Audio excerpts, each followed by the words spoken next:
Welcome to Stories from Sight, the renovation podcast that digs a little deeper.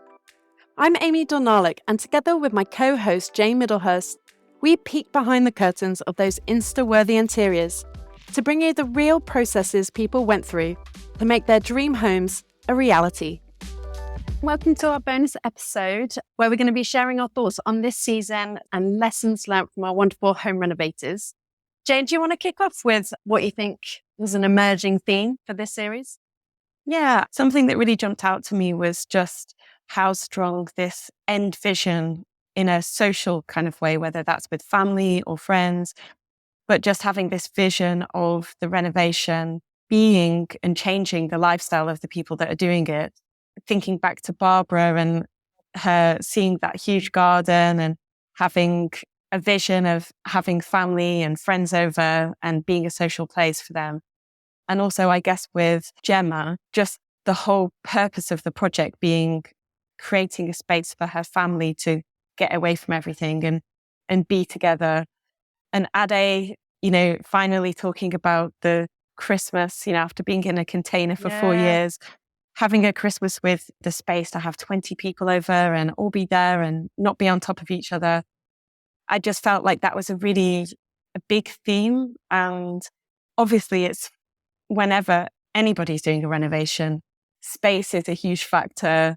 Getting people together, having space for people to stay, it's such a driving force. And I guess we have this vision of what our lifestyle and what our life is going to be like on the other side. And that's what takes you through to the end of the renovation. But then there's also maybe a worry about that in me. What you think that you're trying to create something that might not manifest. Yeah. What if this other version of ourselves, which has the thing that's holding us back is having a better house or, this new space for us to be in. It means that we're going to be social and have people over. And I wonder if that is real or if that is kind of a dream for ourselves to kind of make this space for ourselves. But I think interestingly, Ade that is how they're using the space and how that was their kind of first thing that they wanted to do. And the same actually for Gemma, who had just after half term was saying, wow, like we were doing exactly what we had set out to do. And I thought that was just really amazing that they are doing that. But I guess what you're saying is how important it is to have an end vision that is a natural development of how you're already using the space that you are. Yeah. I think you're right that it's dangerous if you suddenly think the renovation will fix something that isn't in place currently. But I also think just from my own experience of, having family life in a flat and space would be amazing. Like that sometimes all the activities are happening just like on top of each other, on top of each other, on top of each other. And I think maybe it's also just our current way that we live in society that there's so much noise and so much going on. But I think our homes, when they are like packed, just feels like a bit of a pressure cooker. And actually, when you have a home that has a bit of space, that has separation, that has doors that close off from each other, like that actually can really enable people to have rest and recharge before going back out into the world. We're all having to cope with scary things, difficult things on a micro level. And so I think, our homes, if they can be like a place where we can function well and rest, then I think people can really see the value of renovating. Yeah, I think Ade spoke to that a little bit, didn't he, about, creating this place that was his fortress, not only a social aspect, but, it being your safe space. And that's also true of Claire and Dan, isn't it? Because they wanted, their concept for their renovation was movement and stillness. And that notion of like all having a place to retreat to and come together. She knew her family, she knew her kids, she knew how they all operated. And she said, we all need space to be on our own sometimes, but they also want this joint space to come together. And so it's working out that duality. And I think after doing that episode, I really was thinking about we often think about the renovation, how we're going to live our lives is the vision for how we currently are living. And we focus on like, what do we need now? But actually we need to really be focusing on what do we need in 5 years minimum?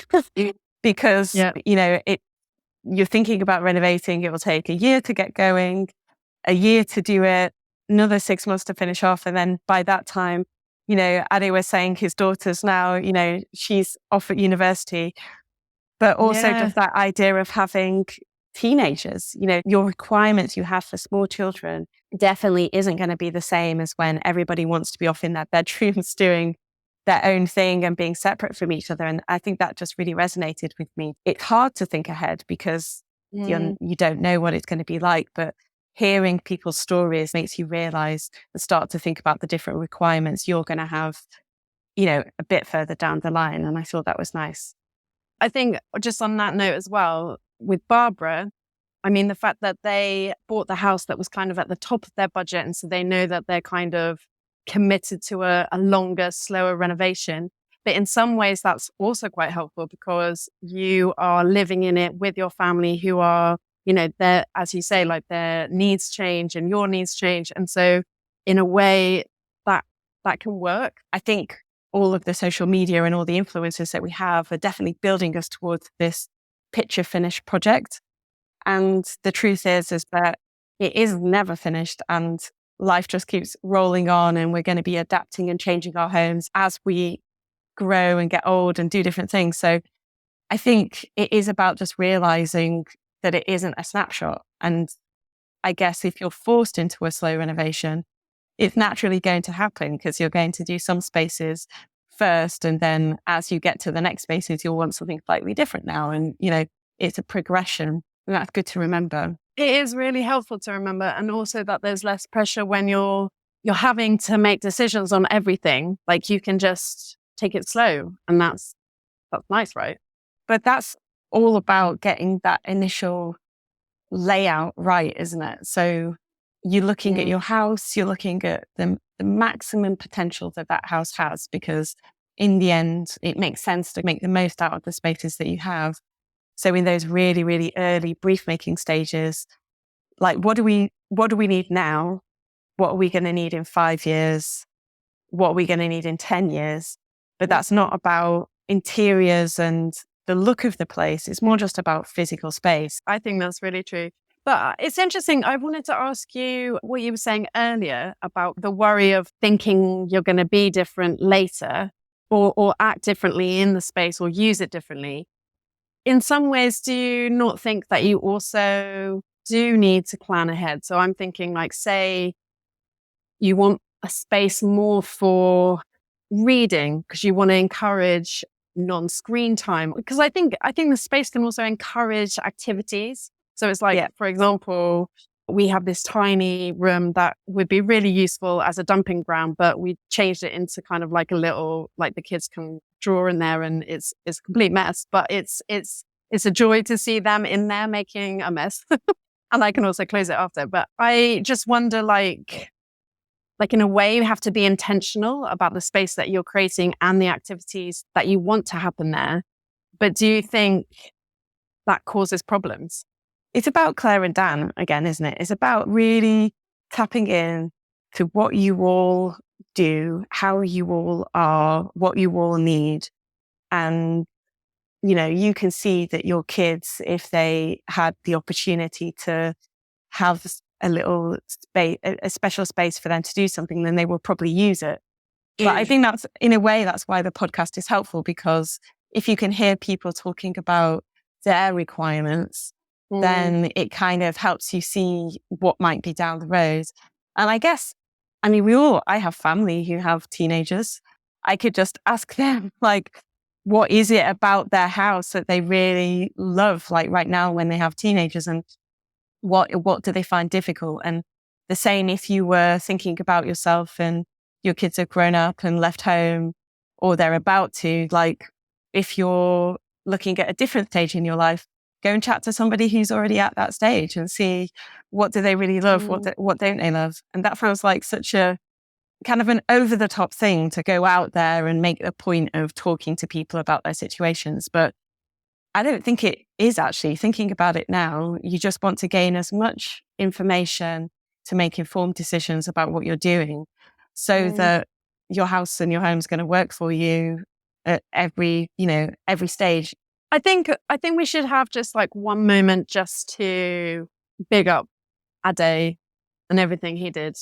I don't know if you might not have seen this, but on Instagram, someone else just said, "Oh, I've just had to sit down and have a little cry because I've just listened to the episode." And I just thought, I'm so glad that came across because we were both so moved. I feel like it was such a moving story of just perseverance and sheer kind of just belief that it would be okay. And in the face of big financial risks, personal risks, he really was under a lot of pressure from all sides. And I just think even the way they found the land, like it was a real testament of hard work and just, persevering and not giving up. And it made me feel like, I don't know, just, like anything is possible. It was funny, the combination of feeling energized, like, right, need to set the bar a bit higher. Like, I mean, this is crazy, but in my scope of things, it's like, I can insulate the floor. Like, that seems like kind of crazy, but in my mind, I'm like, oh, it's a really big job and can we do it? And it'll be a lot of mess. And, and then it's just like, no, you can just get on and try something and do it. And it will be difficult, but, you can set your mind to it and achieve it. But then also just, I guess, the exhaustion of it, just really understanding, I guess that's where the tears come from, isn't it? It's just hearing such an exhausting journey and just the relief that it finally came through and everything was okay. And I think especially if you're in a renovation in the middle of it, like Lauren is, that exhaustion and the uncertainness, and it's all very well in hindsight to be like, oh, it's going to be okay. My message to myself was, don't worry, it's all going to work out. You don't know that. And when you're in the middle of it, it does feel exhausting and there's lots of things to worry about. And I guess maybe that was where the tears are, like just the relief and the exhaustion of getting to the end of that process, because we know how tiring it is and it can be hard to keep yourself going through all that. But I think that was what was useful about Bo's episode as well, because she's a trained interior designer. She's, this is what she does for her job. But on your own projects, like there is just such a different kind of emotional attachment to the project. And I thought it was just interesting that she talked about having to grieve the project that she wanted and thought that they were going to do, and actually just take a while to readjust and mourn that kind of lost dream and then recreate a new dream. And I mean, it's amazing what she's done. So, and she loves it. But I just think like it was quite an emotional series all in all, I think. Yeah. Well, I guess Lauren went through that as well, didn't she? Because they had an idea about what they wanted to do with the house and went as far as getting planning permission for it. They were quite far into the vision of what the house was going to be like. And then it's not through anybody's fault.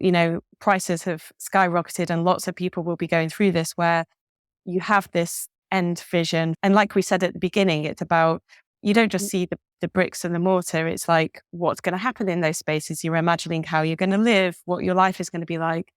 And stepping back from that and having to reevaluate and downsize and kind of reduce that dream a bit, it is a tricky process. And, you can build up another vision and another version of it, but it does just take time, doesn't it, to get that, to get excited about it again, because you really need that excitement and that vision to get you through the project. And if that's been cut in half, it is a bit harder to start and go through all the work when you're thinking, is this as good as what I hoped it would be? But I think taking a bit of time to just regroup and make a new version of what you want to create is required before you get stuck in. Yeah. And also just to be kind to yourself if that is hard. I guess the other thing that just really hit me was just renovating is hard for everybody. You know, we talked to 6 different people and they've all had difficult, tricky things. And I think sometimes you can feel a little bit like, you know, when you're scrolling or whatever, just like, oh, that doesn't seem so difficult for them. Yeah, or they've done it. That looks nice. I bet they didn't have a problem. You don't get to see all of that stuff, do you? And I think that was what was so lovely about talking to Lauren, because she is in it at the moment. And I think sometimes when you're out of it, you're like, yeah, it was really hard, but like now it's great, you know? And I think it was just a really helpful episode to just show that if you are in the trenches and you are going through it right now, like it is tricky and you're not doing anything wrong, you know? And all that worry and all that kind of angst and everything, it does get you somewhere. You know, I think we look back on those things like, oh, I needn't have worried, but it's that anxiety and worry that makes you take action and makes you sort things out. And, you know, you can look back and say, well, it wasn't required. And I wish I had been a bit more chill or whatever, but it's down to our personalities, isn't it? And how we get through things like that. It's different for everybody. I hope you've enjoyed this series as much as we have. Thank you for all of our renovators who took the time and were really honest with their stories and speaking to the people that listen to the podcast. We know it really resonates with people and it really helps as well. It helps their process to just hear other people's stories. So just a big thank you to all of them for taking part, really.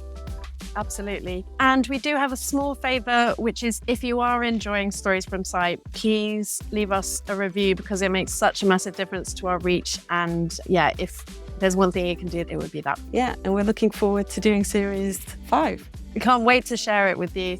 Thanks so much, everybody.